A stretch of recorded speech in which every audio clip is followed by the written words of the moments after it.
Hello everyone, আমি মৌসুমি চলে এসেছি দিওয়ালির ব্লগ নিয়ে। হ্যাঁ জানি ব্লগ দিতে অনেক লেট হয়ে গেল, তার জন্য সরি। আর আজকে আমি অফিসে গেছিলাম, গিয়েই বন্ধুদেরকে পকিয়ে পাকিয়ে নিয়ে চলে গেছিলাম ডমিনোসে কী করতে গেছিলাম বলো তো? ডমিনোসে গেছিলাম লাঞ্চ করতে, কারণ প্রতিদিন বাড়ির খাবার খেতে ভালো লাগে বলো তো।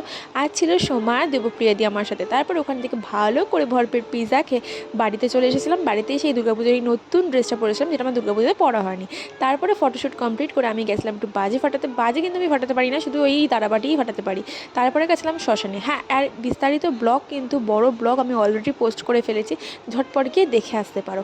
আর শ্মশানে কী করতে গেছিলাম বলো তো? শ্মশানে গেছিলাম বাতি দিতে, কারণ এই কালী পুজোর দিনই বলে সবাই নাকি বংশের নামে বাতি দিতে হয়, আর সেটা নাকি শুধু ছেলেরাই পারে। কিন্তু আজকের দিনে দাঁড়িয়ে ছেলেদের থেকে কোনো অংশে মেয়েরা পিছিয়ে নেই। তারপরে চলে গেছিলাম একটু পাটুলিতে বাজি ফাটানোর জন্য, বাবা মা আমি আর বাবু আর বোন। তারপর আজকে বাড়ি চলে এলাম। আর ঝটপট গিয়ে আমার বড় ব্লগটা দেখে এসো। টাটা।